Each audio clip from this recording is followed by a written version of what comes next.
everyone. Today I'm going to demonstrate two basic nautical knots that are used in everyday life and can be used in many situations. I will explain three different types of rope material that can be used for knots and what it can be used for.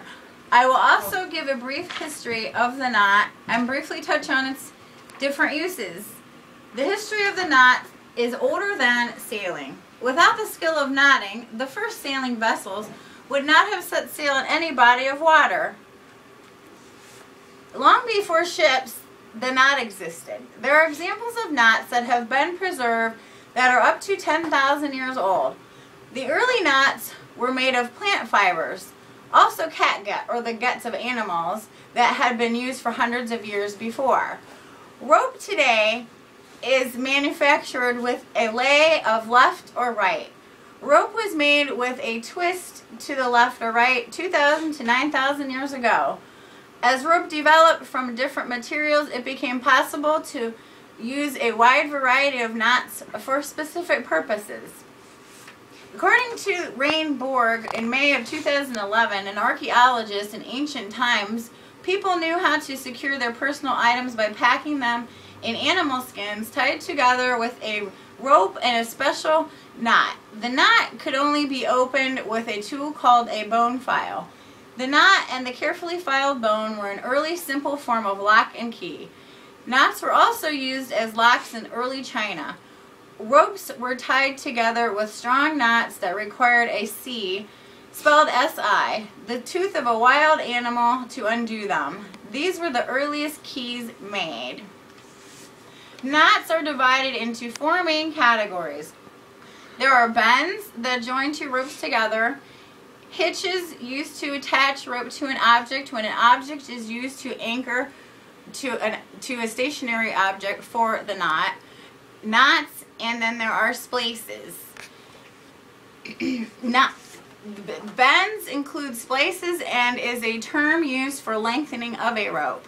Hitches are knots tied to an object, and an example will be tying an animal or boat to anything else to anything else to a post or other stationary object.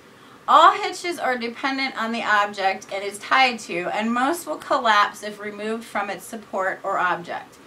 Knots are used to describe all intricacies in a rope from two strands to form a knot. Knobs and stoppers are used in the knot designs to prevent a knot from coming undone. Stopper knobs, or knots, are tied in the ends of ropes, with the end coming out near the top of the knot to prevent unraveling. According to Dave Richards and the article The Knot Break Strength versus Rope Break Strength, any type of rope that has a knot in it is never as strong as the original rope. The strength of a rope is decreased when you put a knot in it. The bending of the rope and making of a knot or a hitch causes the fibers to carry more than their share of the load, and as a result in weakening of the rope. Now I will touch on some of the types of rope material used today. Synthetic ropes are used extensively in industry due to their strength, shock loading capacity, and resistance to weathering. Nylon resists mineral oils and greases, but it is affected by paint or acid. Nylon rope becomes slippery when it's wet and loses a part of its strength, but it will not rot or mildew. Several different natural fibers such as the banana, hemp, the sisal, coconut, jute, and other cotton and hemp is the most common used in rope fibers. Banana is the strongest. The two knots that I will demonstrate today are the noose or slip knot and the overhand or thumb knot. First, the noose or slip knot is a very common knot that has a variety of uses. The knot can be adjusted to fit various objects. To tie a slip knot, form a loop in the end of the rope, take the standing end of the rope around the loop, and pull the end of the rope down through the loop. Pull together and pull up or down to tighten or loosen the loop, like so. So you take it around, and then you go down through the loop. I'm going to pull it tight, and then it can adjust to an object like this. It can go small or big. And that's the noose or the slip knot. And I will move on to the second knot. Now I'll demonstrate the overhand or thumb knot. The overhand or thumb knot is the smallest and simplest, most commonly used of all the knots. It is the starting point for many knots. It is used to prevent the end of a rope from untwisting and unraveling.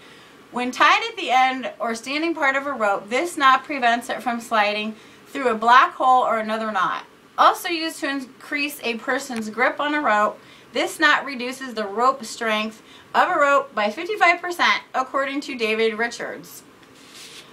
To tie an overhand knot, make a loop near the end of the rope and pass the running end through the loop and draw together tightly, like so. Through the loop. That's it. That's the kindergarten preschool knot that we all know how to tie in our shoes. See if it's fast. Okay. In conclusion, I have demonstrated 2 knots still used for today in many uses that have been around for almost 10,000 years.